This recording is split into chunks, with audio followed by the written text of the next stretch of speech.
575251.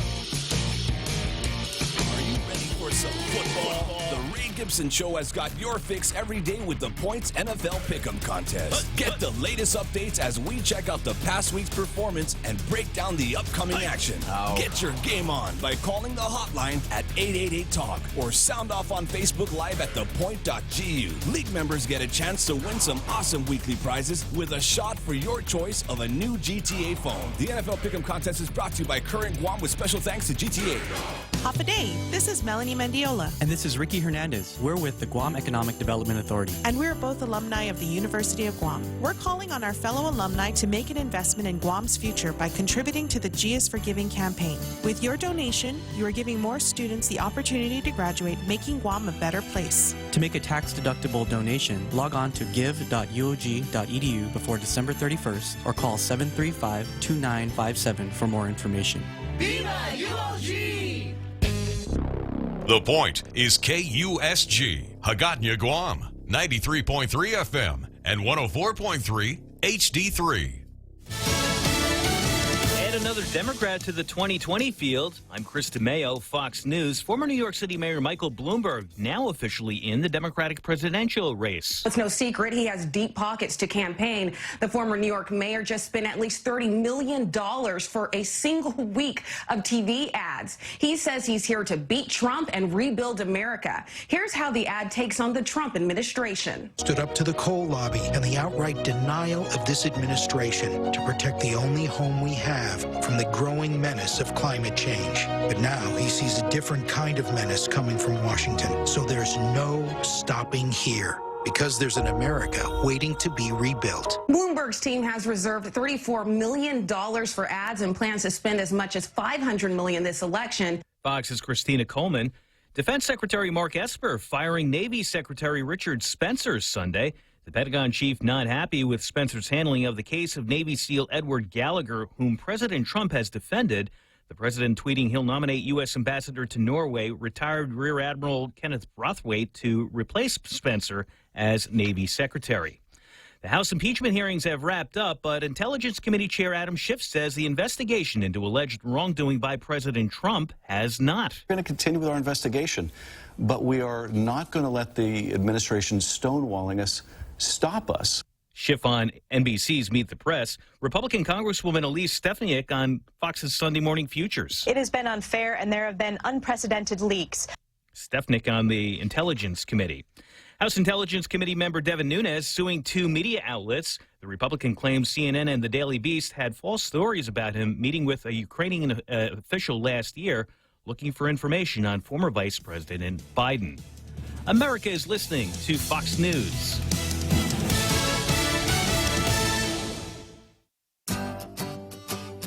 Did you know that home loan rates have plunged again? Would you like to take advantage of these lower rates to help lower your monthly payments? Refinancing doesn't have to be for another 30 years. It can be for 10, 15, or 20 years. It's up to you. Reduce your monthly payments. Pay off your loan earlier. At Bank Pacific, where we're open to closing your loan in a hurry. Bank Pacific, where others put branches, we place roots. Equal housing lender. Credit conditions apply.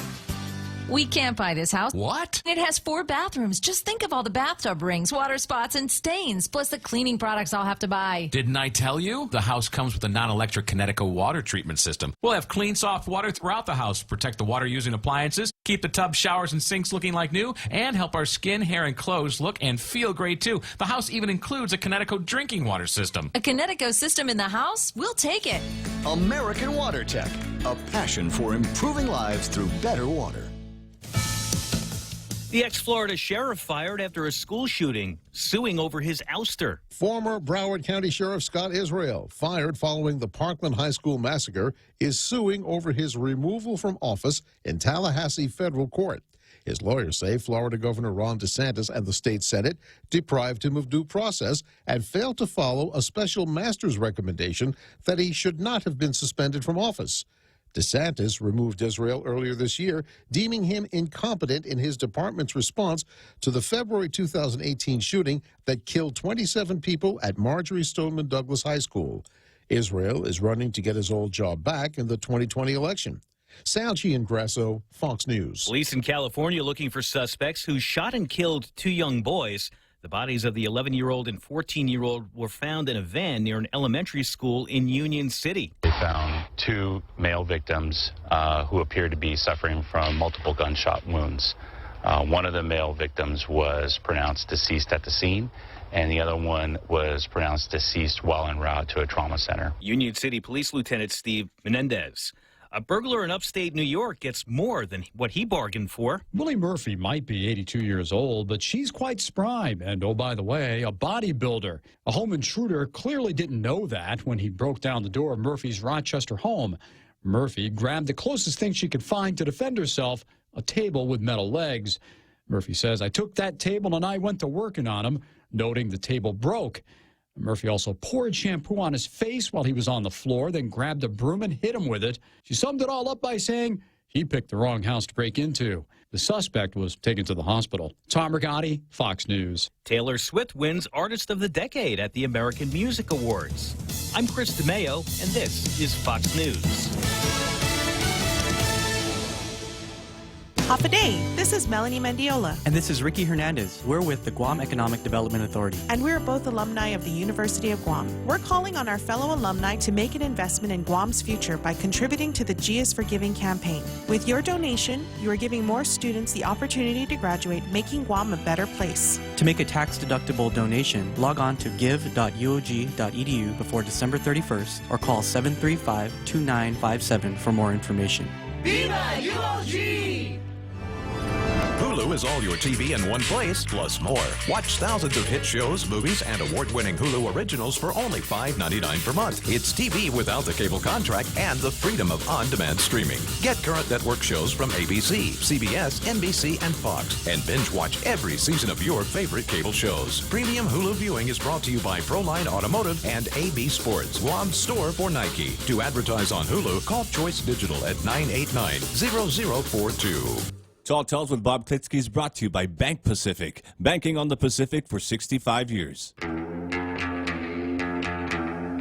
Welcome to Tall Tales with Bob Klitzkie, the only show on talk radio where common sense is a lot more common. Phone lines are now open at 888-TALK. That's 888-8255. And now, The Point proudly brings you Tall Tales with Senator Bob Klitzkie. Yeah, well, I'm going to hold on to the Second Amendment for a moment here because we have to have a ceremonial change of command.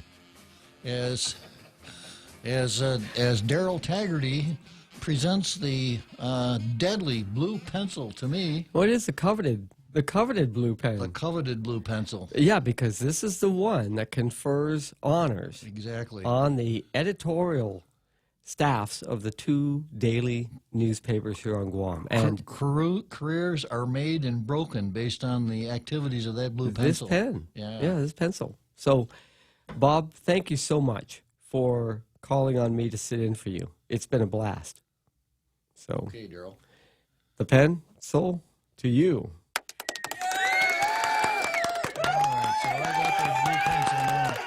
And I want to thank Daryl to jump in here at a difficult time in his life and do a very workmanlike job in the tradition of the old show business. Saw the show must go on. So thank you very much, Daryl. You're very welcome. And you don't put your bats back in the bat rack yet. Stay on the on-deck circle, because you may be coming in to do another job of pinch hitting, okay? Well, I am ready. When called, I will serve. There we go, the true tall tale spirit. Well, thank you very much, Daryl. Thank you, Bob. Okay. Welcome back. Welcome back. So, a well-regulated militia being necessary to the security of a free state, the right of the people to keep and bear arms shall not be infringed. If I've said that once, I've said it 1,000 times. And I know Daryl has repeated that mantra at the beginning of the show also. The reason we do it is it kind of tells you where, I think Daryl expressed it this way, where the show's head is at. Mm-hmm. In other words, the philosophical orientation of Tall Tales. Conservative, constitutional. We're constitutionalists here. We're conservative. I've been very critical of Mr. Justice Antonin Scalia and his opinion in both Heller and the other Supreme Court case, Heller versus District of Columbia, and as you were, McDonald versus Chicago.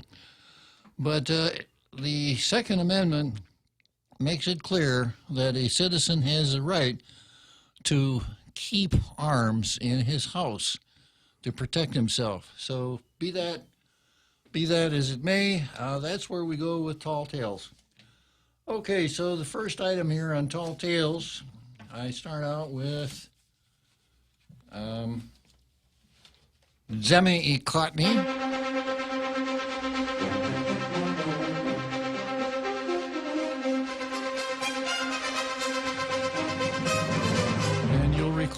That is our method of expressing the idea of meet the press. The real Joe Cruz is really quick on the trigger there to play the theme music from Meet the Press. And in Zemi Klitzkie, what we do is we examine the editorials of the two papers. We examine them for grammatical correctness, usage of the language, whether or not they make sense, whether they're factually on point, whether they're readable, and most of all, whether they're edgy. So that when the person finishes reading it, he says, I didn't know that, or perhaps, boy, I really agree with that. Those guys really called that one right. So without further ado, I'm going to take a look at the Daily News, and I see that nothing has changed during my sojourn off island. The Daily News still can't get it to the point where they're writing their own editorials. They've got to use editorials from the USA Today editorial board. I read these, even though I usually dismiss them summarily when we get to them on Zemi Klitzkie, because ordinarily the Post has real editorials. The Daily News just has something that they've gotten from somewhere else. But there's something in this one that I think bears my on-air analysis. And the title is Not Just Another Partisan Dispute. In physics, the speed of light is supposed to be a constant. Math has the ratio known as pi, as well as a number of other constants. Politics has as its constant President Donald Trump's approval rating. It has been lodged between 41 and 43% for nearly 2 years in the 538 adjusted average. The only real exception came during the government shutdown at the beginning of this year. The consistency unique in presidential pollings has many political pros characterizing the impeachment hearings so riveting within the confines of the Beltway as inconsequential. The temptation might be to dismiss the impeachment process when Senate Republicans have already signaled that they're unlikely to convict Trump, even if the president is impeached by the House. And for millions of Americans who are not particularly tuned to Washington and who take their cues from pocketbook issues closer to home, the temptation might also be to see the inquiry, like the endless partisan wrangling over Benghazi, Libya during the Obama administration, as just another dispute between Democrats and Republicans. It is not. Now, here's the part I want you to really groove in on.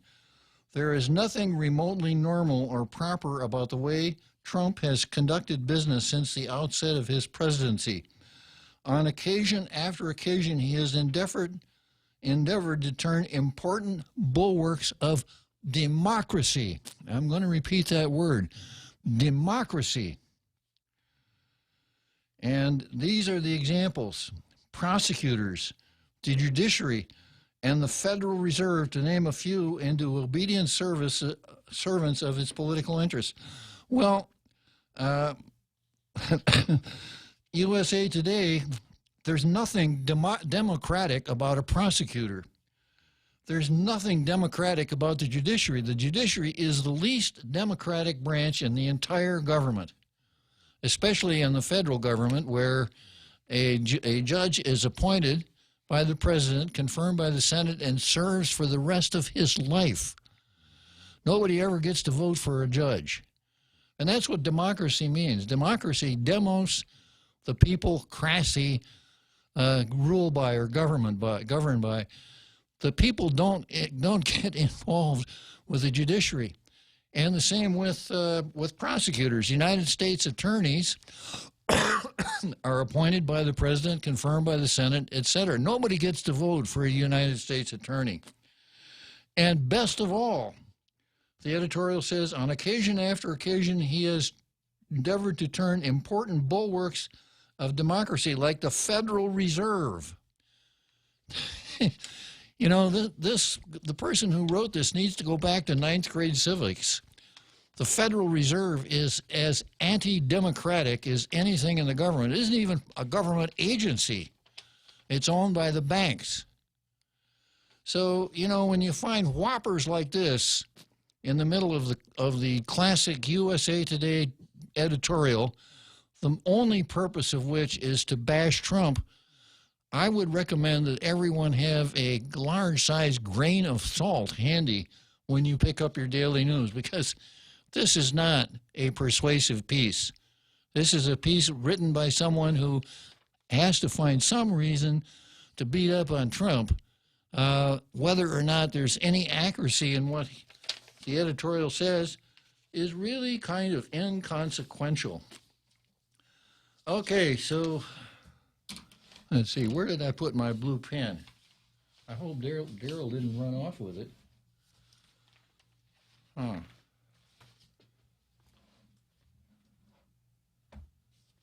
I didn't see it. Yeah.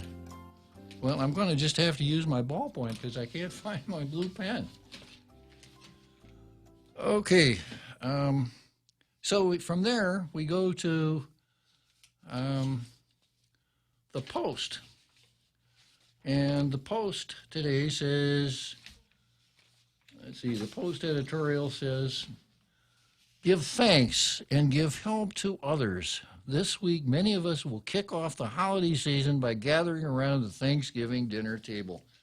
Now, this is a real feel-good editorial. You know, turkey, the family, let's be kind. Many of us will have a lot to be thankful for in our lives, our families and careers. But in the midst of today's holiday season, many families are struggling. The incomes of many islanders can't cover the high cost of goods, utilities, and rent on Guam. Many face difficult decisions each day. Do you buy gas to get to work or replace the kids' outgrown shoes? Many are struggling because of bad health and costs associated with it. And many families are trying to cope with a member who has been caught in a web of substance abuse, hurting and stealing from others and betraying loved ones. Young children are not with their parents. Instead, they're in foster homes or other temporary arrangements.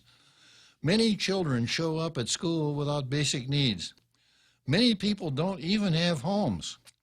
In the days leading up to Thanksgiving and the Christmas season, let's make time to volunteer in civic and faith-based groups that dedicate themselves to help those in need. If we have some spare time, money, or both to give nonprofits that directly help Guamanians in need, let us be the givers this holiday season. Reach out to nonprofit groups that directly help the less fortunate. Reach out to faith-based action groups. Get to know how your village mayor is directly helping struggling constituents. I think I have that one down pat, how my mayor is doing that. Well, this list isn't exhaustive. Here are a few groups you can help. Prison Fellowship's Guam Angel Tree program receives gifts for distribution to children whose parents are incarcerated. The Salvation Army provides Thanksgiving meals to those who won't have one at home. Ministry to the Homeless Soup Kitchen, formerly known as Kusinan Kamalan Caradot, has a year-round need for helpers and food donations to feed the homeless and others. Harvest House takes care of some children who were removed from abusive homes. There's Healing Hearts, Elite Shelter, Sanctuary Inc. Guam Animals in Need provides shelter to animals who have no homes, etc. And Sugar Plum Tree is seeking donations of wish list items such as toys, toiletries, and new clothes from Guam businesses and residents before the Big Rap event on December 15. Nonprofits that aren't mentioned here could use help getting the word out, and can email goodnews@postguam.com. This is a call out to all those who are able to give. Let's pay it forward. Well, admirable sentiments, appropriate for this time of the year. Not something that is, I guess it was prophetic that I wasn't able to find my blue pen after Daryl left, because neither one of these editorials are blue pencil materials. Now, I'm not auditioning for the part of Ebenezer Scrooge in Dickens' play A Christmas Carol. I do have, one acerbic comment to add to this, and that is that the government has made it much more difficult for charities to operate. You go back through the history of charities, and before the Great Society came along, charitable giving was an important part of the country's means of dealing with the less fortunate.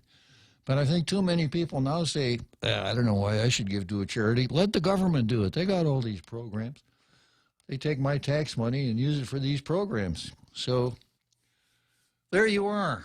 No gold star today. No Ebenezer Scrooge. And you'll shoot your eye out, kid. What was that? It's really very sensitive information. Oh, that You'll sounds shoot like your eye out, kid. That sounds like our governor. You'll shoot your eye out, kid. That's from the Christmas Story. Oh, okay. Yeah. Well, I can remember back in the day when I was a youngster, anytime a child engaged in any kind of dangerous activity like throwing a football too fast, hey, you want to put that kid's eye out? True. You'd think that half the people in my generation would be running around with eye patches. The threat seemed to be so severe.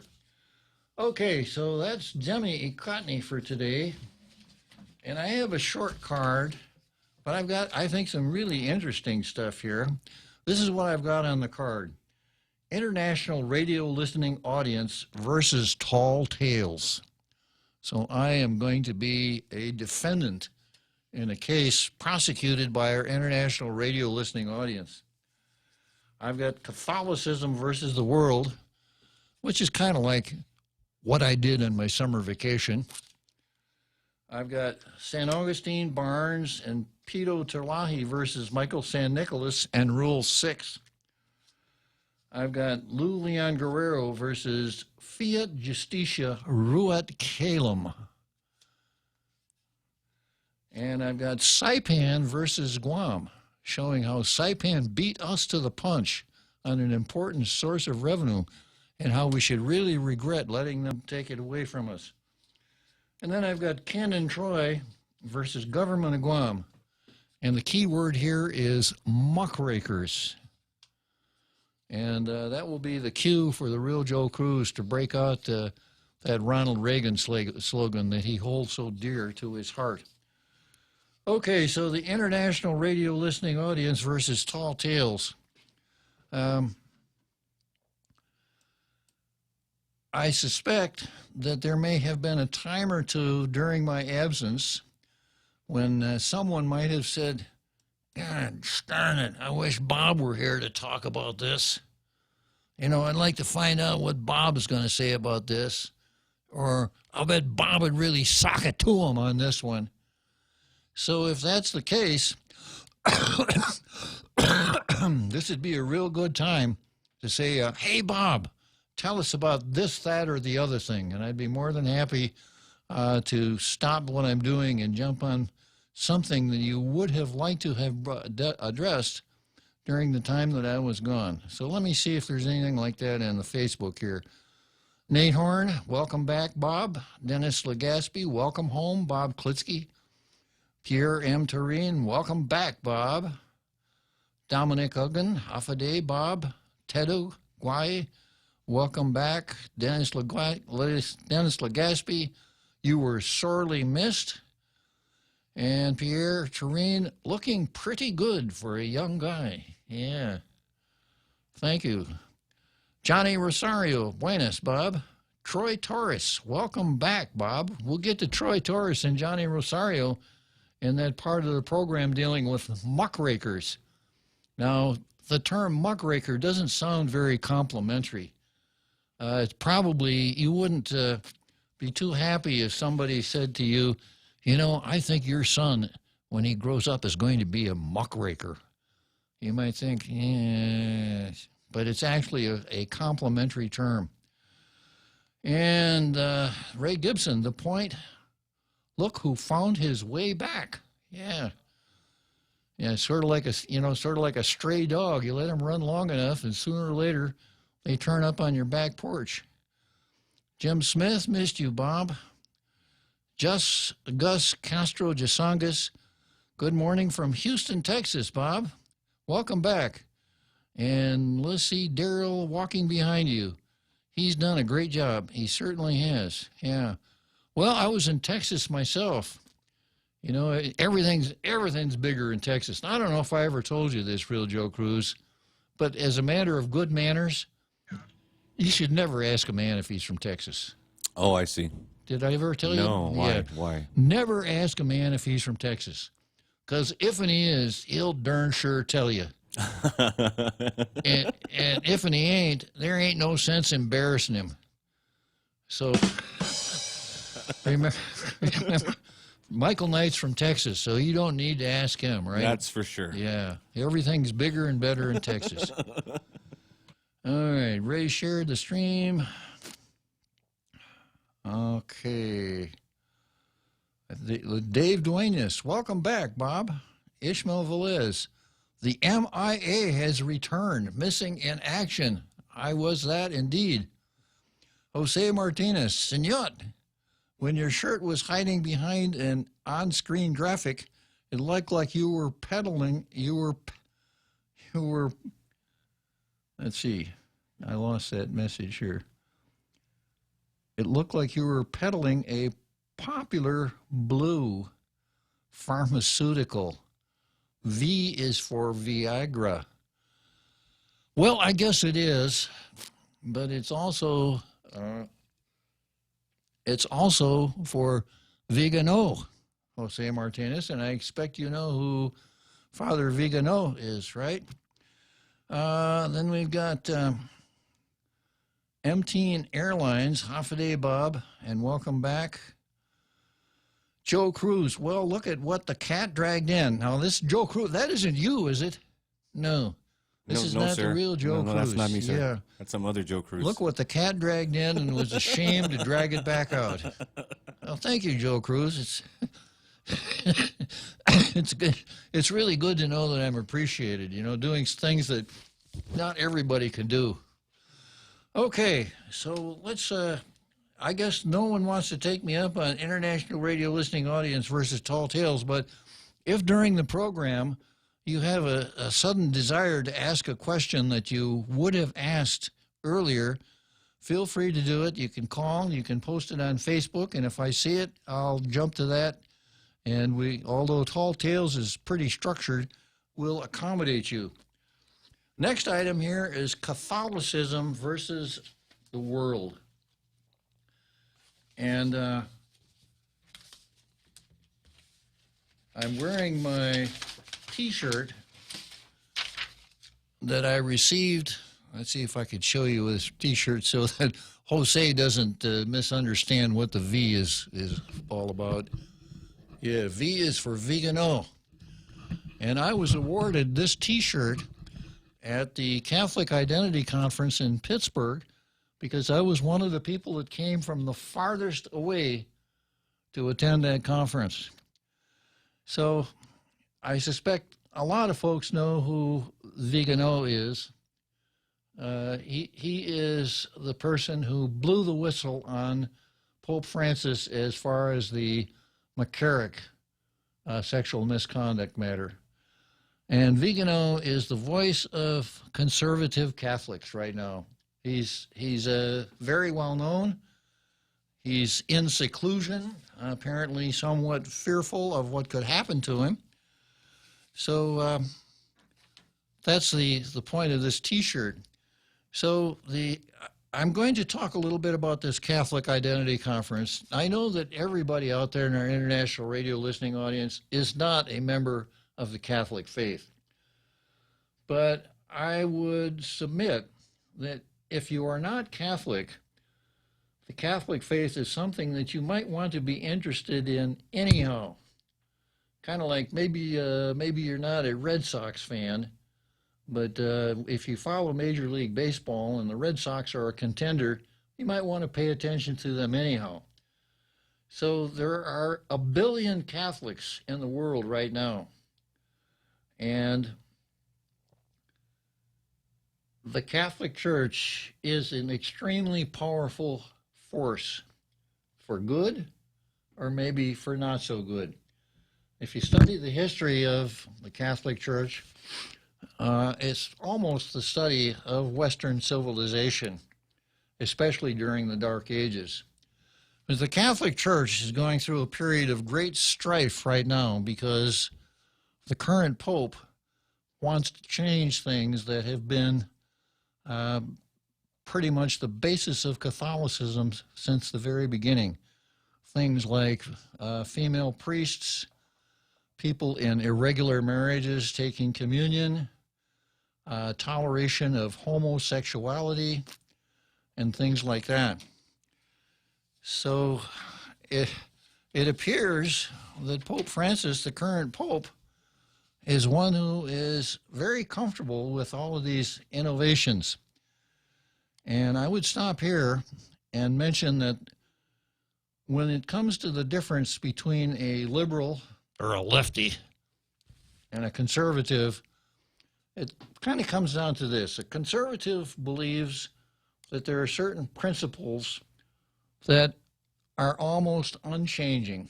The nature of man, of the dignity of the human being, of human life, etc. And the conservative believes that the rights of people comes not from government, but from natural law or perhaps from God. A liberal says, those old musty documents, they're kind of interesting, but we're so much better now. We're so much smarter, and we can do things so much better now than they did a couple thousand years ago. So we ought to just toss all that stuff aside and go where we think the smart people are going to go. So you could see how appealing Pope Francis is to the lefties. Pope Francis is one who would, well, I've got a list here. One of the speakers at the conference was a person named Taylor Marshall. And Taylor Marshall gave a speech titled Woke, Why Neo-Catholics Are Turning to Tradition. And Taylor lists 6 errors in the Catholic Church and 6 what-to-dos that Catholics should pay attention to. So right after the break, I'm going to go through that. I've got to appeal to my base here, which I know a lot of Catholics are very staunch listeners to Tall Tales. And as I mentioned, even if you're not Catholic, there are a lot of things about the church that might bear your being interested in. So let's take a break, Real Joe Cruz, and I'll come back to this. Ever notice how that one perfect holiday gift is just out of reach? Or how sales on the stuff you want all come at the same time? This season, plan ahead with a holiday loan from First Hawaiian Bank. Now you can afford to be nice without being naughty. For more details, visit FHB.com or any branch to apply. Additional restrictions apply. First Hawaiian Bank, member FDIC, equal housing lender. Are you ready for some football? The Ray Gibson Show has got your fix every day with the Points NFL Pick'em contest. Get the latest updates as we check out the past week's performance and break down the upcoming action. Get your game on by calling the hotline at 888-TALK or sound off on Facebook Live at thepoint.gu. League members get a chance to win some awesome weekly prizes with a shot for your choice of a new GTA phone. The NFL Pick'em contest is brought to you by Current Guam with special thanks to GTA. Talk Tales with Bob Klitzkie is brought to you by American Water Tech, a passion for improving lives through better water. Hey, I know it's Monday, but every Tuesday, KFC has got 20 pieces of wings for just $15. So get the special order for a limited time in every location: Anigua, Barrigada, Dedido, Tamuning, Jigo, GPO, and the Micronesia Mall.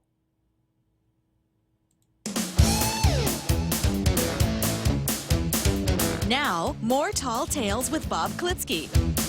Spitting truth like watermelon seeds at a summer picnic. Call now, 888-TALK, 888-8255. Hey, Real Joe Cruz, I heard you read that Kentucky Fried Chicken commercial. Yes, sir. And, you know, it sounded to me like you were winging it. There you go. I was winging it, sir. Okay. So here are 6 errors in the church. Worship of earth instead of Jesus and his church. Now, when you hear the environmental wackos, this is exactly what we're talking about. That for the true environmental wacko, environmentalism is a religion, and it's a religion that would displace Christianity. Marriage, sexual immorality. That's another error in the church. You know, the church has not stayed strong on denying communion to people in irregular marriages, people who don't adhere to the commandments as far as sexuality is concerned. You know, we have the first openly pro-abortion governor who is going out looking for an abortionist because we have a terrible problem here. We haven't had an abortion on Guam for a year and a half. So she's taken it upon herself to go out and look for an abortionist. Now, as far as the Catholic faith is concerned, that's not within the boundaries. The Pope has said that capital punishment can no longer be, what did he say? He didn't say accepted, but he is doing away with the church's approval of capital punishment. Now, this is one of those situations where I agree with the result, but I disagree with the way the result was reached. The Catholic doctrine, as far as I know, has always been in favor of capital punishment when it is absolutely necessary. In other words, for the protection of others. Now, the best example I could give you is if you watch TV on some of these maximum security prisons like Marion, Illinois, Pelican Bay, etc. Maximum security prisons, but there are people in those prisons so evil that they will figure out a way to kill a corrections officer. There's no way to protect the lives of corrections officers so long as these people are alive. So that's kind of the grounding of the Catholic religion's approach, was the grounding on the church's approach to capital punishment. Not anymore. I am personally opposed to capital punishment, and I'll explain why. One, there have been too many situations where people who were sentenced to death were found later on to not be guilty of the crimes that they were accused of committing. And perhaps more importantly, I don't like stateism. I think the state should exercise the smallest amount possible to give us, let's see, how do I say that? An effective, efficient government operating within the rule of law on at least a break-even basis. That's the job of the state. Anything beyond that, the state shouldn't get involved with. So the prime example of statism is the state taking someone's life, even if it's in accordance with the law, etc. Item 4, plurality of religions. Pope Francis has come out and said, you know, that God has willed that there will be several religions. And that, you know, come by, we should all get together, we should cooperate with one another. It's not Catholic doctrine. The Catholic doctrine is that there's only really one religion, and that's the religion that Christ gave to the apostles. And the Pope has pretty much abandoned that idea. Intrusion of women in holy orders. There's a movement that women should be priests, women should be deacons, etc. In this era of hyper-feminism, I suppose there's a certain appeal to that argument, but it flies in the face of the history of the church. The history of the church exalts one woman above all others, the Virgin Mary. And everybody else, Jesus, the apostles, etc., were not women. Okay, what to do? Okay, and then item number 6, idols in St. Peter's. Well, at this Amazon conference, the Pope went out of his way to pay homage, from what I saw in the videos, to pay homage to a pagan idol called Pachamama. Very contrary to Catholic doctrine. So according to Marshall, this is what needs to be done. Know your Catholic faith. Attend and worship the Mass, make sacrifices, and avoid liturgical abuses. Pray the Rosary, fast and penance, no meat on Friday, Eucharistic fast, evangelize other people. So if anybody wants to pick up on any of these things,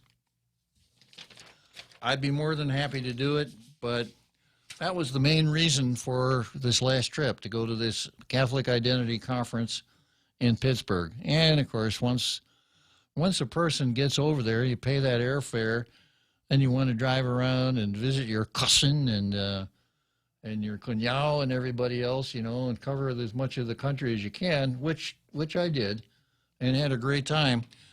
The lowest temperature I saw was 9 degrees. Nice. Yeah, which once again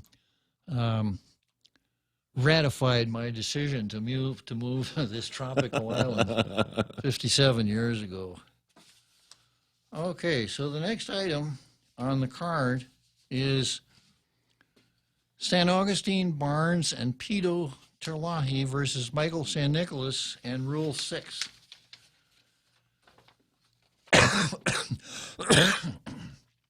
There's a story in the Daily News. Guam election executive director Maria Pangilinan goes over reports. And then the story says, unless Mickey Mouse or Pescadot appears on one's birth certificate or passport, nicknames or names of fictional characters won't be accepted as an official name for a political candidate or nominee. Running for governor or delegate could cost $1,000, an increase from a $100 filing fee that had stayed the same for at least 3 decades. An interesting question. Should the Election Commission be a profit center? Should that be the place where we charge as much for filing fees as the traffic will bear? If a candidate loses in the primary election, the person is no longer eligible for candidacy in the general election. This, I think, stands for the proposition that if a person is down, let's all get over there and kick him while he's down. And I'm talking about Frank Hogan, who succumbed to some public urging that he run a write-in campaign after he lost the Democrat primary. And why he lost the Democrat primary, we can talk about that quite at some length.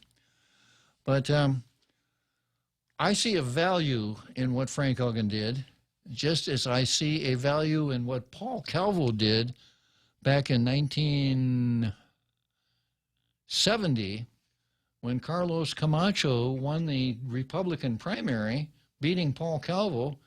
And Paul Calvo, no, I'm sorry, it was 74, and Paul Calvo started a group called Write-In 74 and presented himself as a write-in candidate. And the way that played out, that meant that that gave us Governor Ricky Berdallo, who might not have won had Governor Calvo not split the Republicans in that manner. So there was a lot of hard feelings over that, and a lot of those hard feelings last right on down to today between the Camachos and the Calvos. But this is why I see allowing people like Paul Calvo and Frank Hogan to run write-in campaigns if they've lost the primary election. And that is that their campaigns would tend to cause the party nominee to do something other than move to the other side in order to pander to the other party. In other words, it would sharpen the issues. So I don't think this is a good idea at all. I cruised around the internet a little bit. I think there may be some constitutional problems to a statute like this. Back to the article. These are among changes to Guam's voting laws that Election Oversight Chairman Senator Joe San Augustine, Speaker Tina Monia Barnes, and Senator Jose Pito Terlaje are proposing in Bill 246. From time to time, election laws need to be updated, Terlaje said. Why? Why do they have to be updated? If you have an ulterior motive, yeah. Let me see.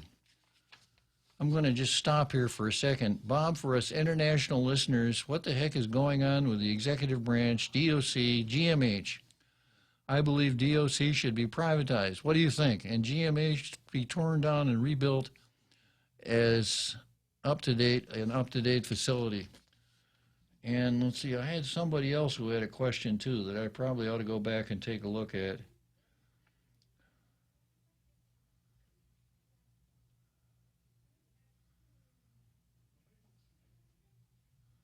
That's from Gus Jasangas.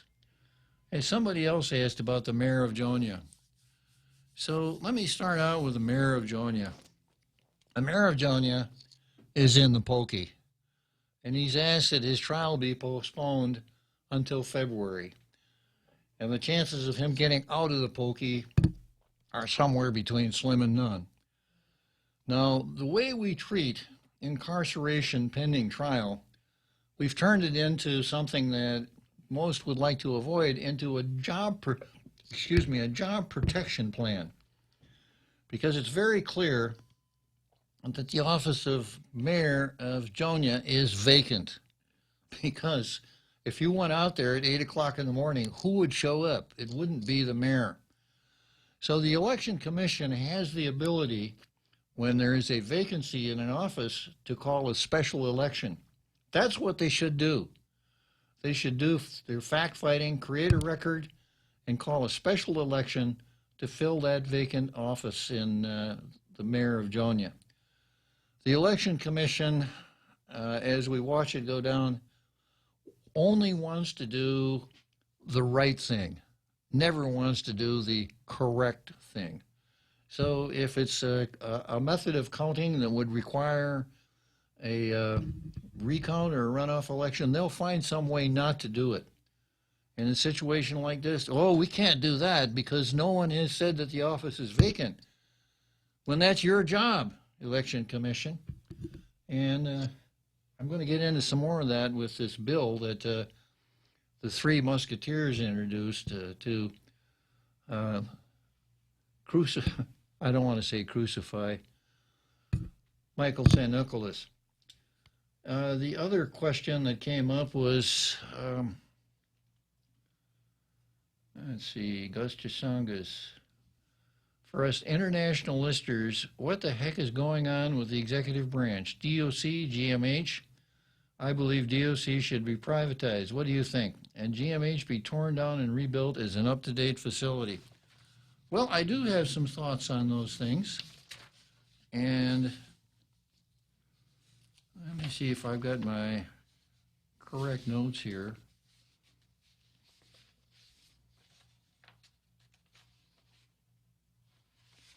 Yeah, I'm going to present a new word for the Tall Tales vocabulary. Kakistocracy. Kakistocracy.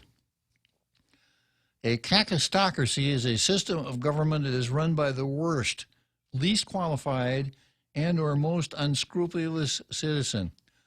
The word was coined as early as the 17th century.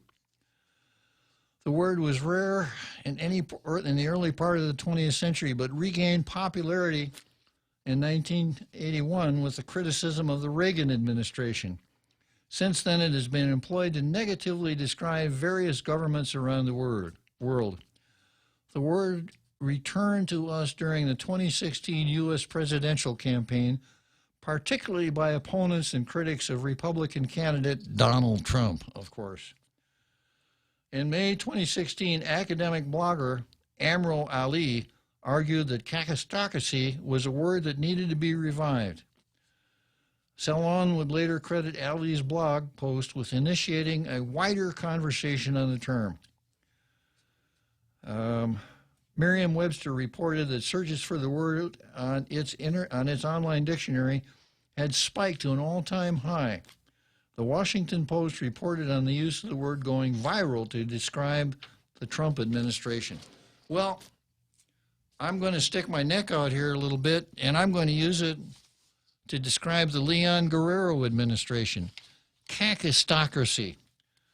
As a system of government that is run by the worst, least qualified, and or most unscrupulous citizens. Well, hold off on the unscrupulous citizens. But worst, least qualified, it seems to fit here, and I have a suspicion that Governor Lou Leon Guerrero is in over her head. In other words, she lacks understanding what is necessary to run an organization as large as the government of Guam. And as Gus points out, an awful lot of things are falling apart. Let's take a moment to discuss some of the successes of the Leon Guerrero administration. Let's see, there's no,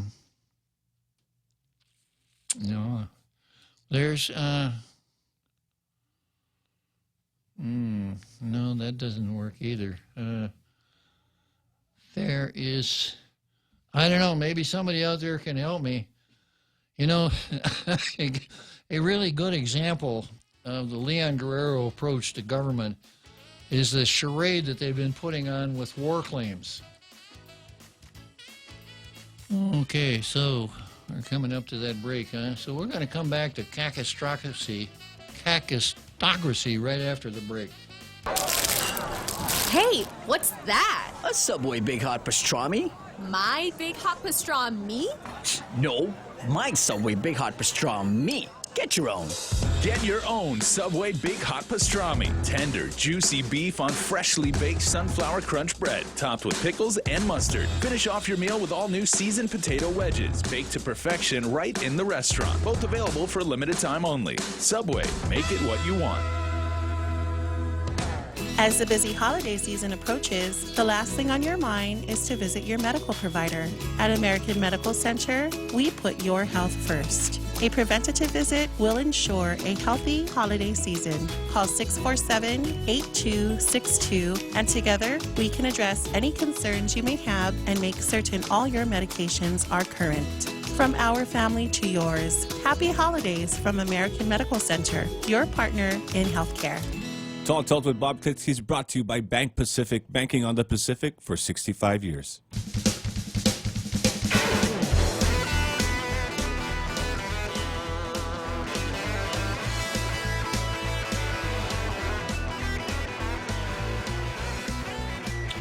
So that's the word for today. Kakistocracy.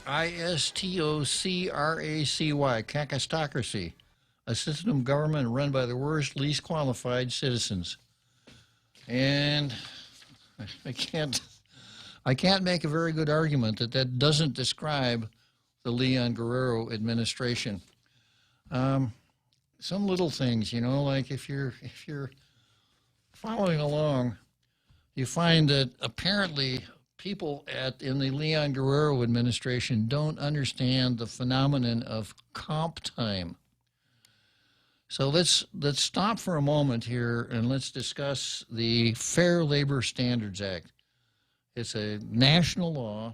It's been on the books since 1935, and it has two major provisions that if in interstate commerce, anyone who works more than 40 hours must be compensated at a rate of 1.5 times his ordinary rate. And the other part of the act is that everyone who works in interstate commerce is entitled to a minimum wage, which is set by the national government and occasionally state governments, which would set a rate higher than the national government. So if you are in business, you got to pay time and a half for overtime. So if you're in private business, when is it okay to use comp time? Let's say that Jose worked 44 hours this week. Do we have to give him 4 hours of time and a half? Couldn't we just say, well, Jose, you don't have to come in until noon on Monday. We'll call it comp time. Wouldn't that be okay, Real Joe Cruz? Sure. Yeah. No. Wrong. No, there's no such thing as comp time in the private sector. Government comp time is appropriate for people who are entitled to overtime. Now, not everyone who works for the government is entitled to overtime for time worked over 40 hours. And I'm going to be a little bit loose here. Basically, unclassified employees, directors, if you're a director, you're not going to get time and a half because you work for more than 40 hours. And there are a lot of other employees like that in the unclassified service who, if they work more than 40 hours, well, okay, that's just the way the job works. But there's no comp time. There's no comp time for those employees. Well, if you read, and we're going to get to this in the muckraker section, if you read one of the muckrakers' blogs, you'll find that of all people, the governor's director of communications was the beneficiary of comp time when she went on a vacation. So instead of taking leave, annual leave, which is what a person is supposed to do, the governor's director of communications, Janela Carrera, took comp time. And this was signed off by the governor's chief of staff and apparently even the governor. And it's just wrong. It's just wrong. So I don't know whether to ascribe this, the way this went down, as a dishonest approach to government, favoritism, cronyism, or just stupidity and not knowing how the government personnel system operates. Either one is not very complimentary to the Leon Guerrero administration. And that's why I talk about kakistocracy, that it just seems like the governor is in over her head and doesn't know how to handle these things that go on in her administration. Okay, so where was I here? I'm going to go back to the Frank Uggan, as you were, the Frank Uggan. Let's kick Frank Uggan while he's down, Bill. This is the St. Augustine, Barnes, and Terlahi versus San Nicolas bill. And Peter Talahi says, from time to time, election laws need to be updated. I support this periodic election reforms and support this measure was supported largely by the Guam Election Commission, and its passage will go a long way to protect our citizens' right to vote. No. You know, it's a long bill. It obviously does not conform with Rule 6 of the Standing Rules of the Legislature, which deals with germaneness. Okay, we're coming up on that big halftime show that I haven't had a chance to enjoy for quite some time. So the marching bands, the drill teams, the acrobats, the sword swallowers, the fire eaters. Okay, I'm going to come back to this right after the big halftime show.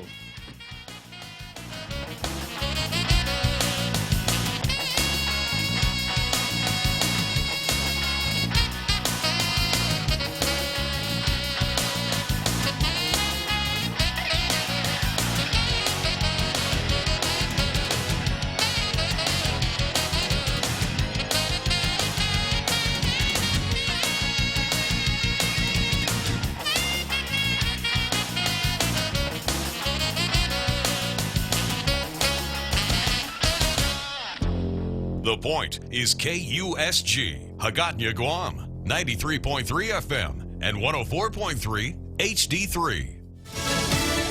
The Navy Secretary is given his walking papers. I'm Chris DeMeo, Fox News. The Secretary of the Navy is out.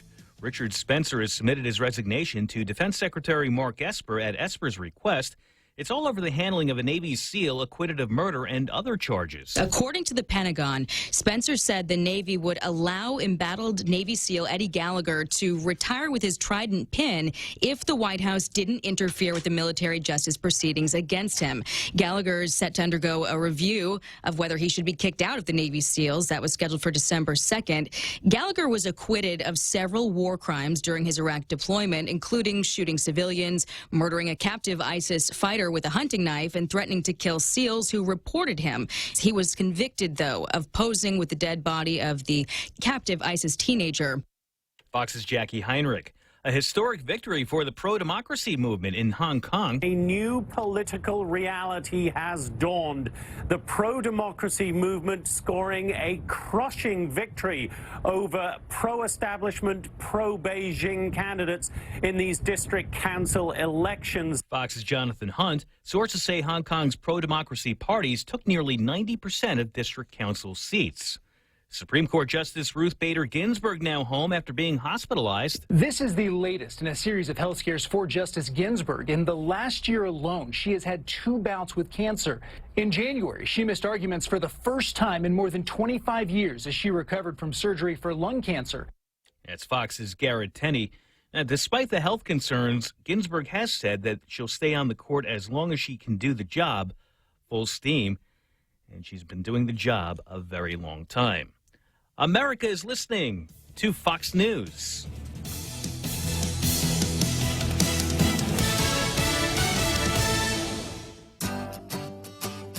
Did you know that home loan rates have plunged again? Would you like to take advantage of these lower rates to help lower your monthly payments? Refinancing doesn't have to be for another 30 years. It can be for 10, 15, or 20 years. It's up to you. Reduce your monthly payments. Pay off your loan earlier. At Bank Pacific, where we're open to closing your loan in a hurry. Bank Pacific, where others put branches, we place roots. Equal housing lender. Credit conditions apply. In life, we all have the ability to make a difference, to make an impact on someone's life. As we look around us, time never stops, but we are filled with endless moments of gratitude. The art of giving is incorporated in so many different ways. At Guam Gift Baskets, we want to be able to express your gratitude and love to those who you care about. Show your appreciation with a gift made with love this holiday season. Visit our website at guamgiftbaskets.com. See the smiles, touch their hearts, feel the experience. President Trump is set to conduct business before kicking back in Florida this week. Before spending the Thanksgiving holiday at his home in Palm Beach, the president will hold a campaign rally in Sunrise, Florida tomorrow night. The president, who filed to become a Florida resident last month, has spent each Thanksgiving holiday as president at Mar-a-Lago. Fox's John Decker. A Chinese national charged with lying her way into the Mar-a-Lago club during a weekend President Trump was in residence will be sentenced on Monday. 33-year-old Yu Zhang was arrested earlier this year for lying to officers when trying to enter Mar-a-Lago in Palm Beach, Florida. She reportedly tried saying she was in town for a UN event, having traveled from China. After her arrest, Zhang was found to have a number of strange electronic devices. A jury convicted Zhang in September, and now prosecutors want her to spend time in federal prison. She's looking at 18 months behind bars. In Miami, Eben Brown, Fox News. A man who's accused of plotting to bomb a synagogue in Colorado due in federal court on Monday. 27-year-old Richard Holzer is set to hear new charges against him and will be asked to make his plea. He was arrested a few weeks ago after the FBI said he accepted phony explosives from an undercover agent.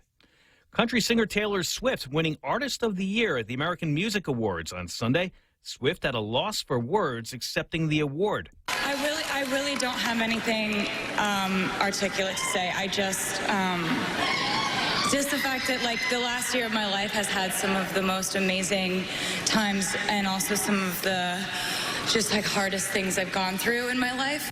Courtesy ABC, Swift thanked her fans for being a positive force in her life. The awards held in Los Angeles. And Frozen 2, the big winner at the box office this weekend, taking in $127 million. I'm Chris DeMeo, and this is Fox News. When you think about better water, think Connecticut softened water. Connecticut water conditioners work like no other, supplying a continuous flow of luxuriously soft water without disruption and without use of electricity. After all, better water flows from better thinking. Connecticut. American Water Tech, a passion for improving lives through better water. Call American Water Tech at 649-2301 or email info@americanwatertech.com. Are you ready for some football? The Ray Gibson Show has got your fix every day with the Points NFL Pick'em contest. Get the latest updates as we check out the past week's performance and break down the upcoming action. Get your game on by calling the hotline at 888-TALK or sound off on Facebook Live at thepoint.gu. League members get a chance to win some awesome weekly prizes with a shot for your choice of a new GTA phone. The NFL Pick'em contest is brought to you by Current Guam with special thanks to GTA. Talk Tales with Bob Klitzkie is brought to you by Mescla. Try their featured special for November. Pork belly and French toast. Crispy pork belly strips served over lightly battered brioche. Raspberry demi-glaze and topped with maple syrup. Visit Mescla in Agana and now in Tumon at the Grand Plaza Hotel. For reservations, please call 969-2652.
So, back to what Senator Pito Terlahi says.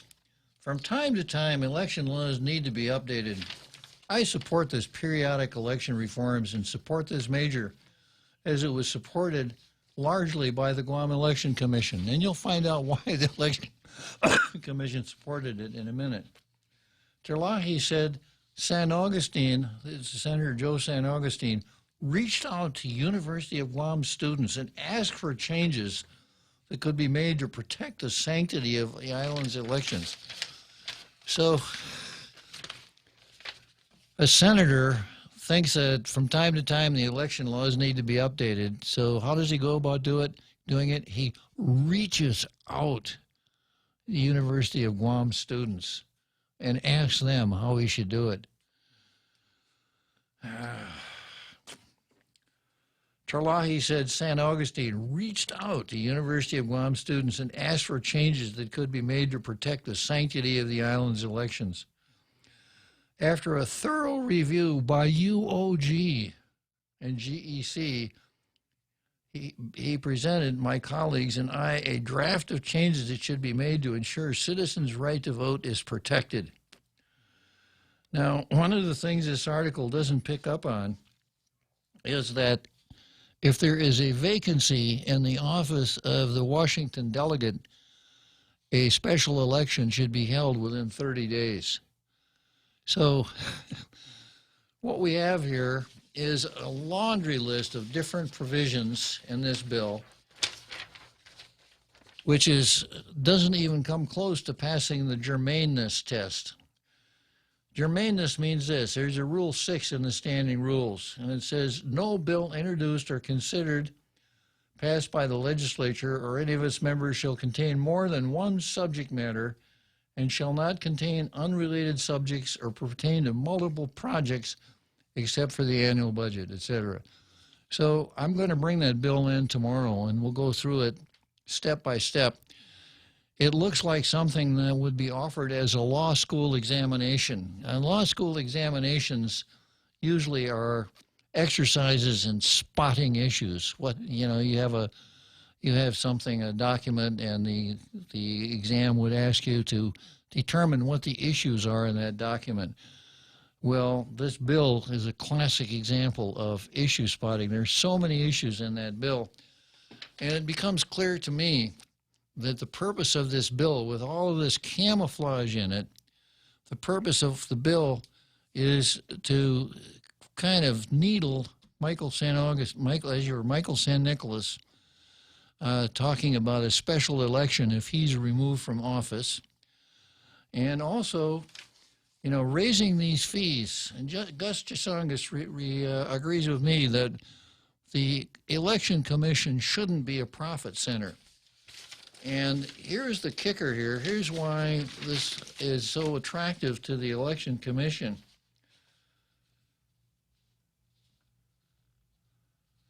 Let's see if I can find that. Yeah. The bill seeks to establish an Election Commission revolving fund, which will come from filing fees, fines, or other authorized deposits. It will be available for use by the Election Commission to cover its expenses. Monies in the revolving fund are not subject to the governor's transfer authority, but requires reporting and auditing. Under the bill, a new campaign finance report review division will be created when the Election Commission. So in other words, we're going to raise the fees up to the point where it may make a difference as to who could run for office. We're going to raise the fees, and then we're going to create a slush fund that will be at the sole discretion of the Election Commission. Ordinarily, government money is spent through the appropriation process, which is the way it ought to be, except for good cause shown. Because in the budget process, a citizen can go to the legislature, and he can criticize an appropriation if criticism is warranted in his estimation. But with this revolving fund, there will be a slush fund here that could be used for all kinds of stuff. Do we need to send somebody off island for training? Do we need to redecorate the offices? The safeguards that are part of the appropriation process aren't there.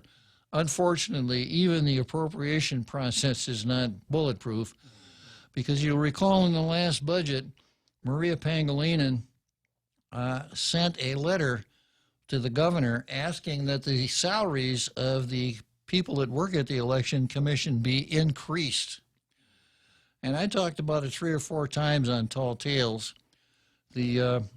Or maybe she sent that to the legislature. The legislature passed it, but the governor, with her line item veto, could have reduced those salary increases down to 0. So why would you want to give salary increases to people who work at the Election Commission who did not compete for their jobs? They're political hires We never have any trouble finding people who want to work for the Election Commission, so there's no scarcity of employees. But that's what Maria Pangilinan did. So now the next angle here is a revolving fund that the Election Commission can use as a slush fund. So I'm going to bring that bill in tomorrow, and we'll go over it with a fine-tooth comb. It's full of problems. Okay, next item on the card is Leon Guerrero versus Fiat Justicia, Ruat Kalem. I hope I brought that with me.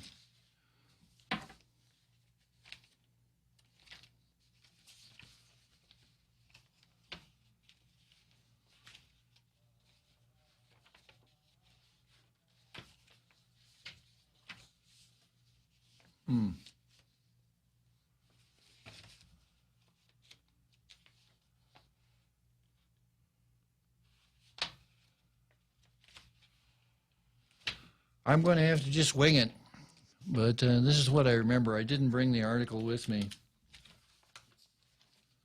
Oh, yes, I do have it, yeah. Judge nominee promises fairness.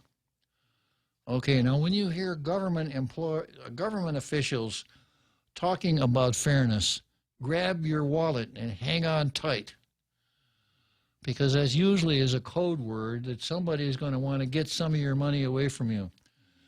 So here we are. The Judiciary of Guam received welcome news on Tuesday after Governor Leon Guerrero announced that attorney Dana Gutierrez has been nominated to serve as the 8th judge in the Superior Court of Guam. Judges protect our rights. They safeguard our freedoms. They ensure that our disputes are settled with the power of words, not the power of weapons. I agree with that. They must be motivated, fearless, and answer the call to the service of others, said Leon Guerrero. Okay. Addressing Gutierrez, the governor said, "We know you will do your part to administer justice fairly and equally." This sounds like, you know, the oath that a social justice warrior would take before he goes out and attempts to share the wealth a little bit. Fairness is almost an entirely subjective concept. So there's a saying here, a legal maxim that goes like this. Fiat justitia ruat caelum is a Latin legal phrase meaning let justice be done though the heavens fall. The maxim signifies the belief that justice must be realized regardless of consequences. According to the 19th century abolitionist politician Charles Sumner, it does not come from any classical source. Let justice be done though the heavens fall. Even if that some people might think that that's not fair. It's really not fair to hold people accountable for some crimes that they commit, if they're poor and they're really kind of up against it. That wouldn't be fair. So what we're looking for as far as judges are concerned, at least what I'm looking for, is I want somebody who will follow the law and make decisions based on the facts presented to the court and the applicable law. I don't want a judge inserting his or her. I've been way too long, Real Joe Cruz. I can't say his or her. I don't want a judge inserting their idea That's true. of fairness into the decisions that they make when they're hearing cases. They may have a totally different idea of what's fair. So if we're going to appoint judges because we like their ideas of what's fair, then instead of studying the law, lawyers are going to have to study the personal lives of the judges to see if you can figure out what it is that rings their bell as far as fairness is concerned.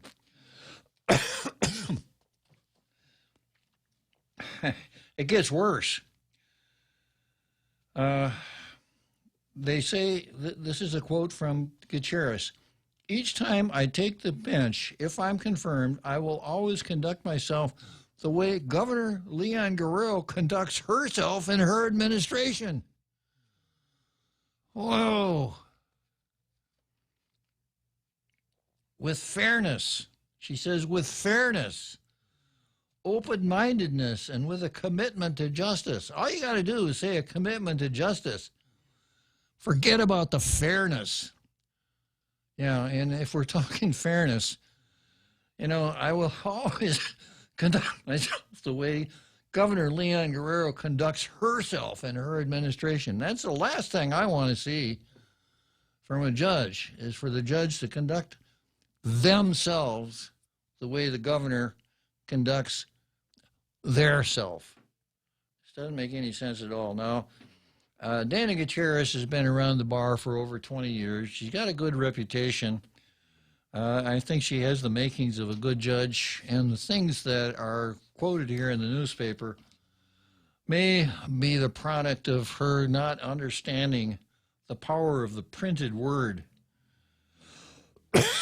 It may be the product of her feeling that, or thinking that she has to blow a little smoke to the governor in gratitude for the appointment. But this is not a good way, Dana, to start your term as a judge, talking in terms of fairness and conducting yourself the way Leon Guerrero conducts herself in her administration. Okay, so much for that. And I've got, next item here is Saipan versus Guam. Now, over the years, I've heard a lot of people say, what we really need here in Guam is legalized gambling. People are going to gamble. People like to gamble. They're gambling right now. They're gambling, out in their patios and during the fiestas, and we're just not making any tax money off it at all. So what we need is casino gambling, and we should tax the heck out of it and then use the money for schools or something like that. Kind of the same argument that was presented for the game rooms, that were which is the same thing on a much smaller scale. So Saipan versus Guam. Saipan beat us to the punch on gambling. Saipan has a huge casino. What's the name of it? Imperial Pacific, the Imperial Pacific Casino. And if you go online, you see a picture of it.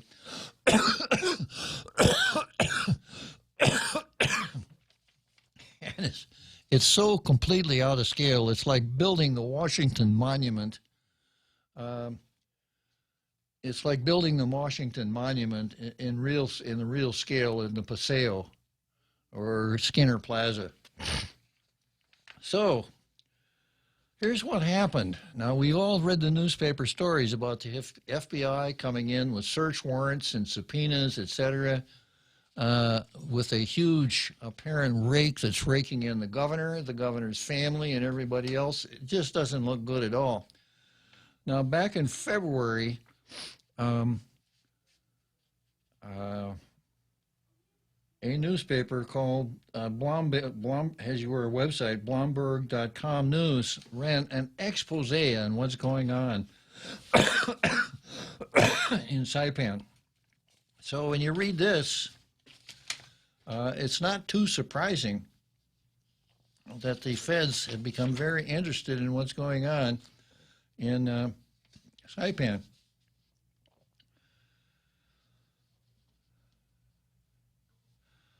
Okay, there were a lot of labor abuses, and part of the problem was that a guy named Hu was died in the process of building that casino, and I suppose he was on first, right, Real Joe Cruz? Who was on first? Who was on first? Yeah. What? Yeah, what? Second base. Oh, okay. Yeah. So who died building what's become, on paper, the most successful gambling operation in history. In the first half of 2017, table for table, Imperial Pacific turned over nearly 6 times more cash than the fanciest gaming facilities in Macau, which themselves dwarf the activity in Las Vegas. And that was before Imperial Pacific opened its lavish mega casino in July. So how could it be that this casino in a small Pacific island is raking in so much money at the tables? Given Macau's status as a hub for industrial-scale money laundering, the Saipan figures have left gaming veterans astonished that they could be generated on U.S. soil under Washington's ostensible oversight. 8 casino executives and analysts interviewed for this story, all with extensive experience on the Asian gaming trade, said they saw no way such volumes could be generated legitimately. Asked if there could be a benign explanation for such instantaneous success at a casino more than 3 hours flight from any major city on a drowsy island where the best hotel is a 1970s era Hyatt, one of the executives burst out laughing. So I've got the secret here as to how the casino was able to rake in all that money. And it's like this. I guess I got a call here. First call since I've been back. Joe, now, are you calling yourself? No, sir. No, it's not me, sir. No, okay. Good afternoon, Joe. I must be on third. You said I'm the first, but I think I'm on third because I don't know. You know, okay. I must be. Please don't say I'm on first because I don't want to be who. Who's on first? That's right. Yeah. And who didn't make it, did he? Yeah. Who's on first? What's on second? I don't know. Third base, right? Is it shortstop? Yeah. I don't give a darn. Or home plate. That's our shortstop. Anyway, so yeah, there's all this talk about the problems. I just think we have a short memory, right? Uh-huh. That we're going to forget all about it, and then I think that the people who really are going to make a killing on it are the contractors for the construction. In Saipan? Oh, they want. You're saying they want to do that here, right? Well, I hear people saying that, and the point of my going through this is, thank God we've avoided it so up till now, and we should continue to avoid it.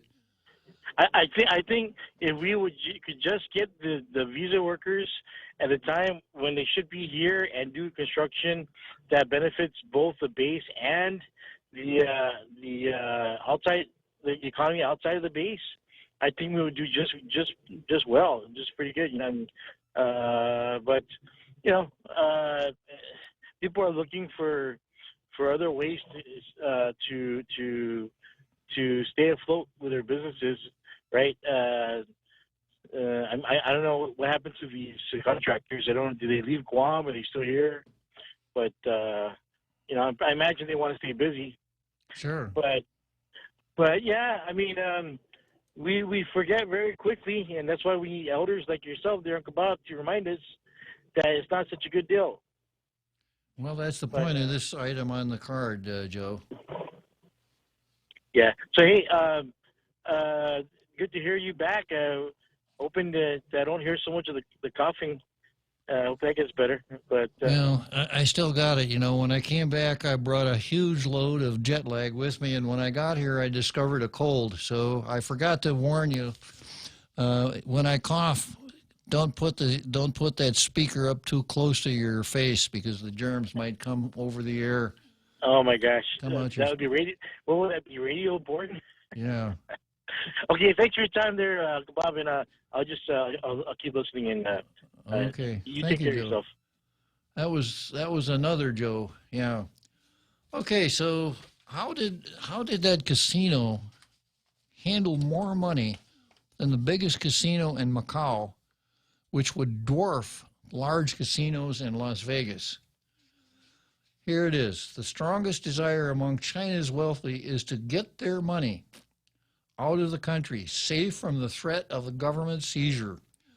One prevalent method for magicking money across the border in defiance of strict capital controls begins with companies called junkets. They bring wealthy clients from the mainland where gambling is illegal to the VIP rooms of casinos in Macau. There, the junkets extend the client's credit to play baccarat, a game of luck at which they're likely to win or lose a negligible amount. At the end of the play, clients cash out their balance in the currency of their choice. The debt is collected in yuan in China. Everybody wins. The clients have converted yuan into dollars or euros or sterling, and the middlemen get a cut. So that's the secret to that casino in Saipan. Here's another approach. With a celebrity cast on the payroll, Imperial Pacific turned to bringing in money immediately. Even before ground was broken at the construction site, it got permission to open a temporary casino across the street in a duty-free mall. It was a ho-hum space the size of a suburban Olive Garden. Yet in its first 3 months after opening in November 2015, VIP bets totaled $5.3 billion across fewer than 20 tables. That was more than a third of the action at Wynn Macau, a lush resort with 192 tables. The trajectory was unprecedented, verging on impossible, or at least not legally possible. A year later, a former casino worker, Danny Ewing, sued Imperial Pacific for wrongful termination. He claimed that one executive, a board member, was allowing, if not encouraging, her workers to submit incomplete and misleading know your customer declarations, etc. If the sums were bewildering, one thing became clear. The nature of the fact-finding trip to Macau. Torres, who became governor in 2015, claimed at the time it was paid for by a company with no connection to the bid process. Earlier in the story, it points out that when Governor Ralph Torres was the Speaker of the House, he voted against casino gambling. Then he went on a junket to Macau, and he came back and introduced a bill to legalize casino gambling.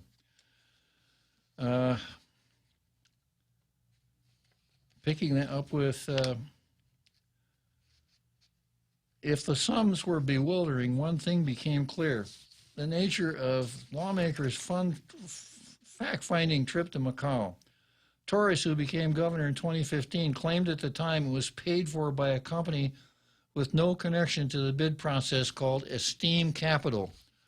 But in early 2017, a judgment in an unrelated Hong Kong case revealed that G had presented himself in the past as an agent of Esteem and that its Hong Kong address was identical to that of Imperial Pacific. So the story goes into a lot of other things. To understand Torres' willingness to accommodate Imperial Pacific, it helps to consider his family. Torres, 38, has 3 brothers, all lawyers at a family firm called Torres Brothers, LLC. The governor worked there himself until 2008. In the first 8 months of 2017, according to regulators' records, Imperial Pacific paid Torres Brothers $126,000. The company has also been an active acquirer of long-term leases on Saipan. Another series of transactions, the largest worth $4 million, have been a windfall for a man named Serafin Camacho, the governor's first cousin to Camacho's wife Lillian and godfather to his adult son Joel, who is a member of the Saipan Zoning Board, which will rule on Imperial Pacific's future development. Serafin's sale documents also show Kai's signature, the deal's paid out immediately, even though the lease for one doesn't begin until 2042. In other words, a lot of money changed hands.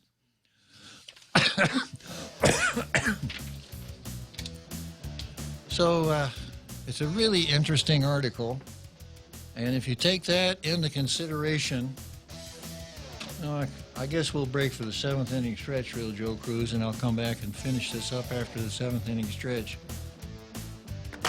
We understand what matters to you because at Docomo Pacific, we're a family too.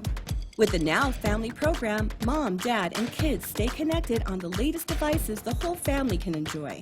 For just $155 a month, get 3 lines with 30 gigs of 4G LTE data each, and endless use of your favorite apps without affecting your monthly data bucket. Add more, get more, save more. Docomo Pacific, better together. Some conditions apply.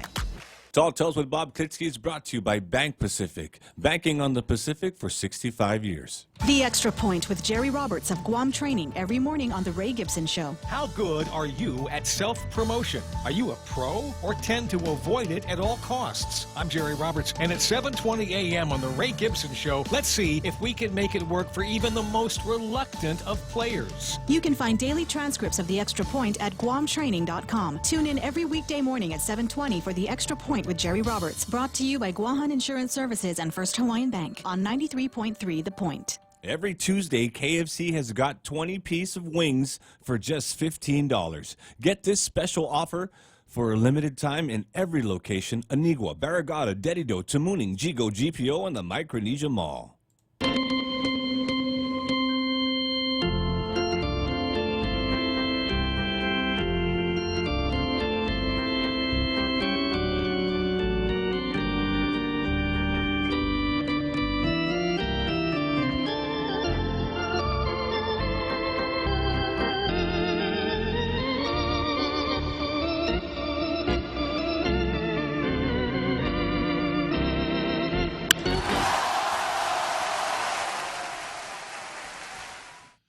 Okay, so I read Jack Hattick's name in the paper the other day. I'm probably going to bring that article in tomorrow. You don't say. Yeah, so I was going to tell you, get a hold of the National Guard and the Coast Guard. We can call off the search.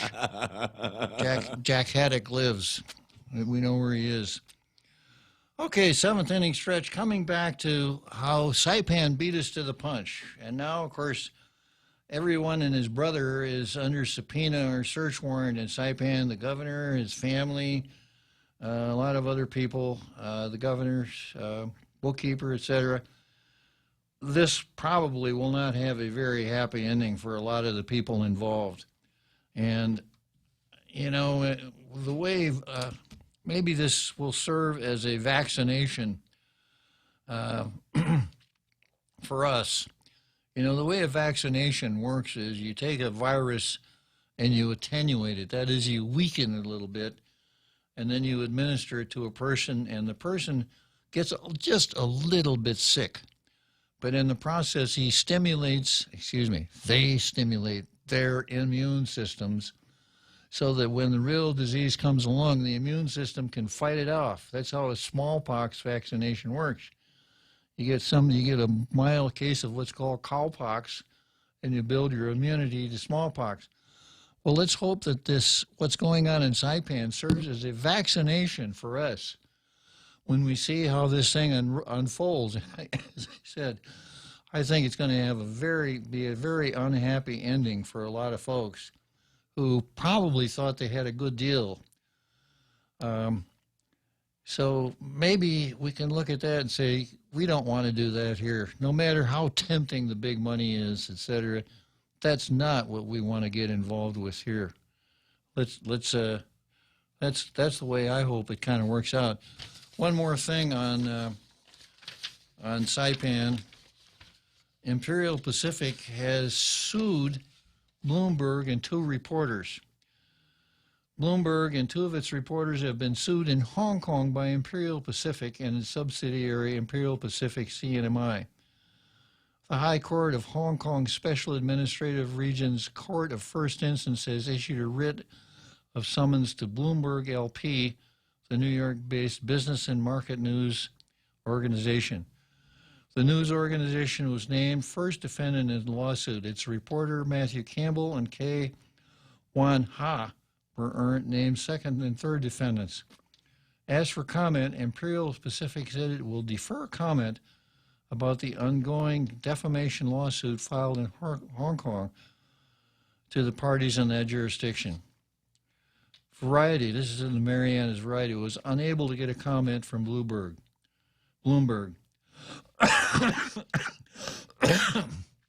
Bloomberg has been posting news articles critical of Imperial Pacific, which is constructing a casino resort in Saipan. In March, Bloomberg reported that the casino operator was raided by U.S. agents, which IPI denied. In its latest Hong Kong Stock Exchange financial declaration, IPI has already spent an estimated $650 million in connection with the design, engineering, and construction materials and labor for its Saipan Casino Report project. So,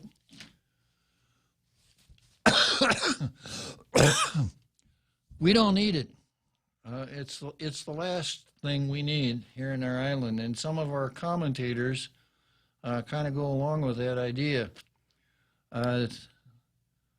Gus Jasongas, there's a saying here in Houston, justice is a lady that is blindfolded, and action is my right to own my collection of guns. Okay, now that's scary. Edward Sablon Kadahai, money laundering, no doubt. Dirty money will find its way to dirty politicians and dirty government officials. Gus Jasongas, Castro Gasongas, gambling on Guam will be devastating and harmful to the well-being of families in both local and military.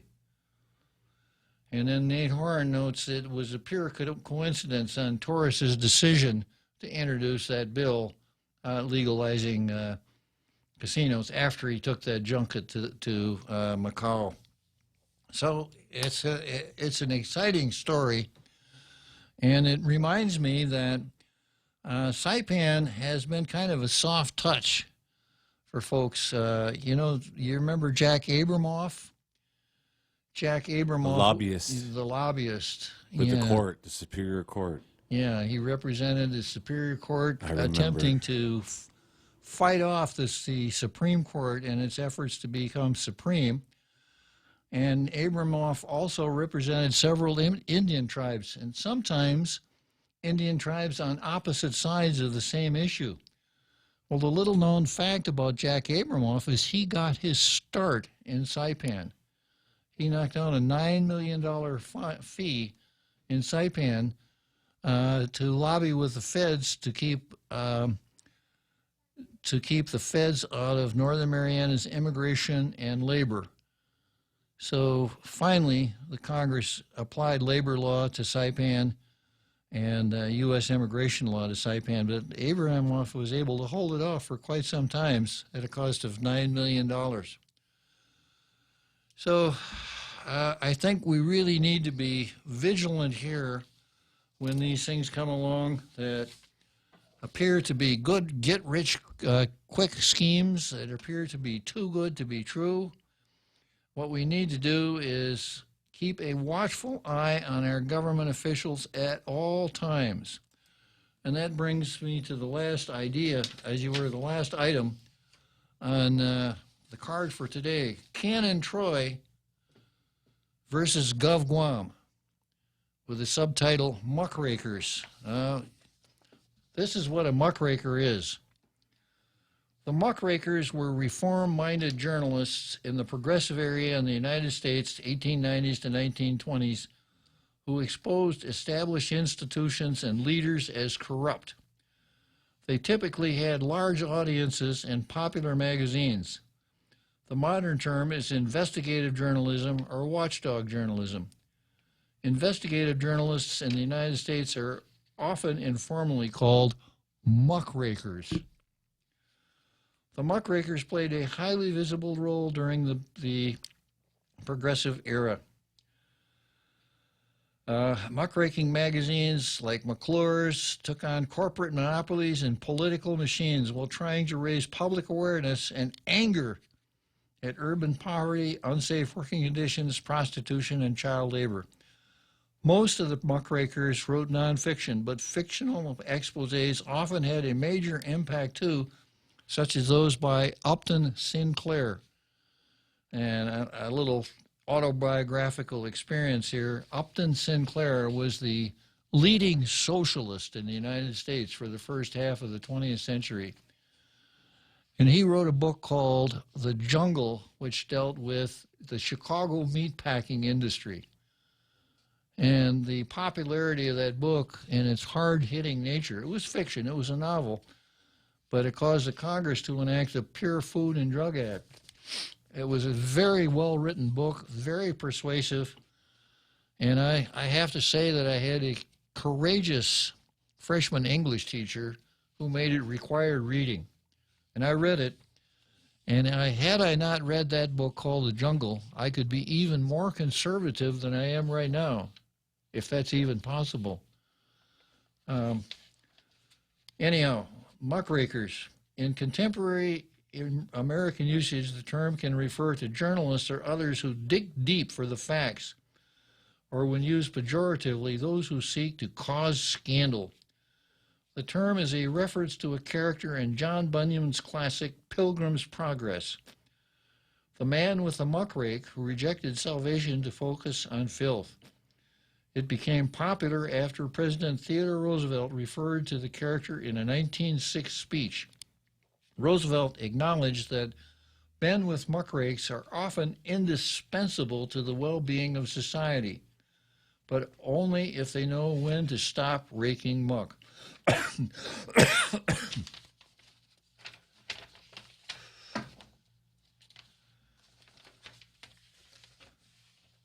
After President Theodore Roosevelt took office in 1901, he began to manage the press corps. To do so, he elevated his press secretary to cabinet status. Are you listening, Janella? He elevated his press secretary to cabinet status, initiated press conferences. The muckraking journalists who emerged around 1900, like Lincoln Steffens, were not as easy for Roosevelt to manage as the objective journalists, and the president gave Steffens access to the White House and interviews to steer stories his way. Roosevelt used the press very effectively to promote discussion and support for his square deal policies among his base and the middle-class electorate. When journalists went after different topics, he complained about their wallowing in the mud. In a speech on April 14, 1906, on the occasion of dedicating the House of Representatives office building, he drew on the character from John Bunyan's 1678 classic Pilgrim's Progress, saying, "You may recall a description of the man with the muckrake, the man who could look no way but downward, with the muckrake in his hands, who was offered a celestial crown for his muckrake, but who would neither look up nor regard the crown he was offered, but continued to rake to himself the filth of the floor." So that's what muckraking is. I don't know that people recognize the use of that term anymore. It's a really good term, and it doesn't sound very complimentary to say, well, you know, this guy over here, he's a muckraker.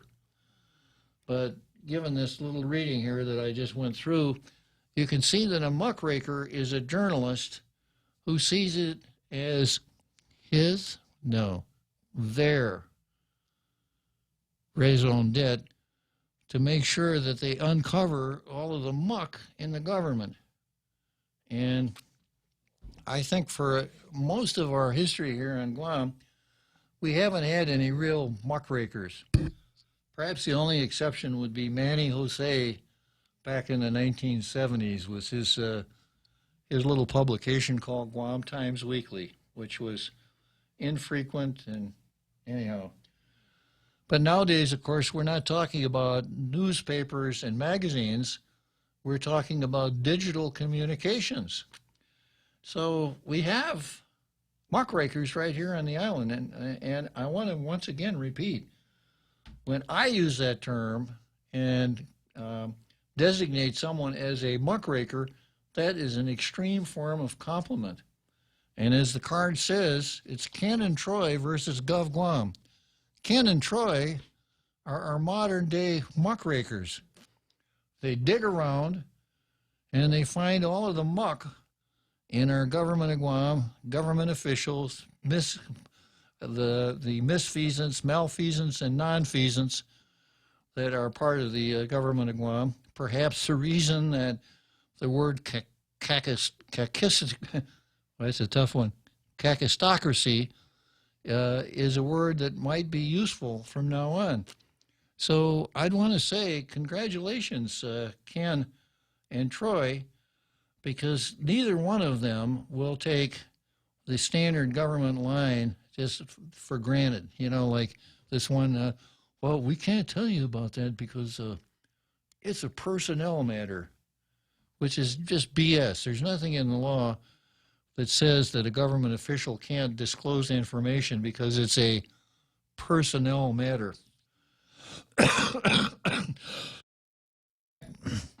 There's nothing in the law at all that would bar government officials from disclosing any personal information. There are provisions that say that a government official need not disclose the information, but there's no prohibition against disclosing personal information. So Troy and Ken use the Sunshine Law, the Open Government Law, and whatever other, I suppose, each of them has sources. So they're pretty effective at what it is that they do to shine a light in some dark corners here in the manner that, if I can mix metaphors here, that a muckraker would rake through the muck of the government and find these things that need to be exposed. So can we do a round of applause for Ken and Troy?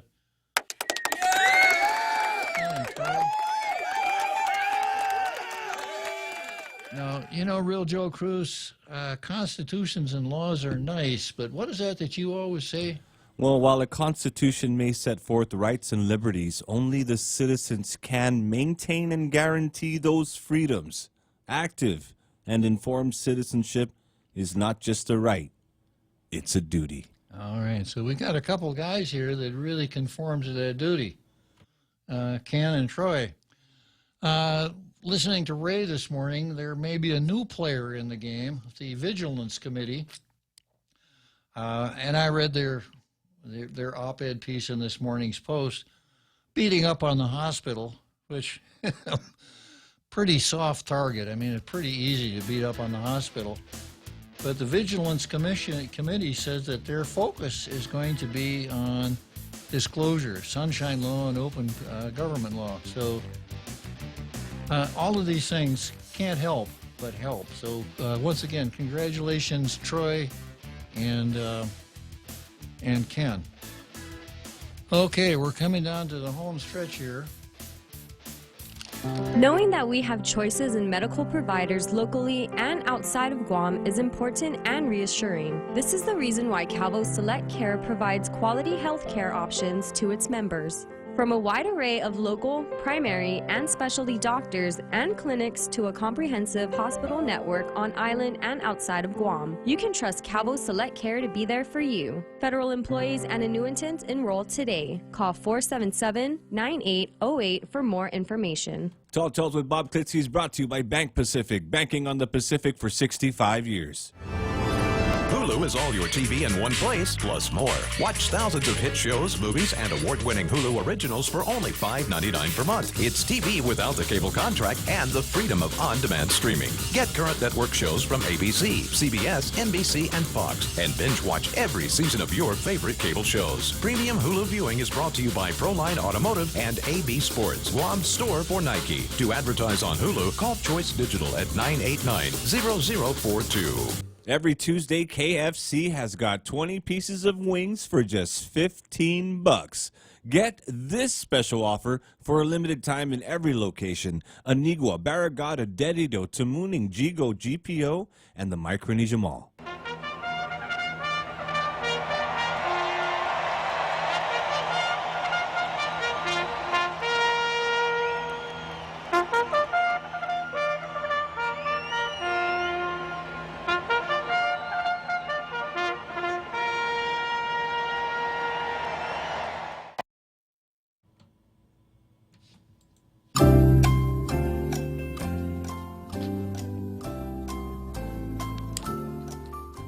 So you heard the call to the post at Churchill Downs, Louisville, Kentucky.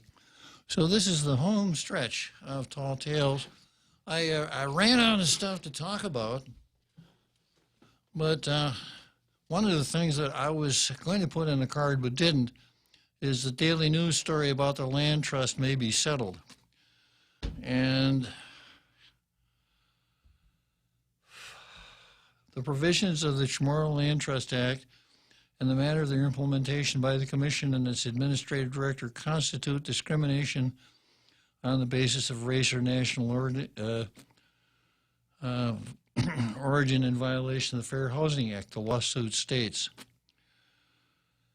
And then possible settlement. Attorney Mike Phillips, who was appointed as Special Attorney General to handle the case on behalf of the Land Trust, has participated in closed-door negotiations. Although the tentative settlement is confidential, letters this year between GovGuam and federal attorneys show the argument has evolved since April, when federal attorneys stated that the existing land trust eligibility criteria must be discontinued and new criteria must be race neutral and substantively different from current criteria. Simply changing the name from Native Chamorro to a race-neutral term would not be enough, they said. Federal attorneys in August proposed removing the terms Chamorro, Native Chamorro, and Chamorro hamlands from the current land trust law and replacing them with Guamanian, qualified Guamanian, and Guamanian land trust land. According to their proposal, those eligible for land trust would be any person, regardless of race, whose land was acquired by the United States government between 1898 and 1968, or descendants of such persons, or who use land, etc. They also proposed allowing relatives or dead leaseholders to keep the lease even if they do not meet the law eligibility requirements. Okay, so that's apparently the decision that, or the position that the feds are taking. I'd have to say that they've been taken in. Now, a bill could have been drafted that addressed the problem of land taken by the United States government before 1968, but it wasn't. When the Chamorro Land Trust Act passed in 1975, it was, hey, this is great. This is for Chamorros. There was just no getting around it. No one said anything about land takings or anything else. And the idea behind the law was that there should always be Chamorros who were living on land on Guam no matter what happened in the future. That's why the 99-year lease instead of the conveyance and fee title. So that's the way the settlement looks like it's going to come down. Now, there's something really interesting here, the word Guamanian, and I mentioned this before. And I think when people hear the word Guamanian, they think, well, yeah, if you are born in Wisconsin and you move to California and you're living in California, you're a Californian, right, Real Joe Cruz? Yeah. Yes, sir. So if you're born in Hawaii and you move to Guam, and you live in Guam, you're a Hawaiian?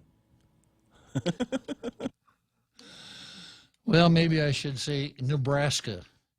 You move from Nebraska to Guam, you're a Guamanian, right? Yeah. And I think Eddie Calvo was the one who started that, as though Guamanian has a different meaning from Chamorro. But I've done this before, and it bears doing again.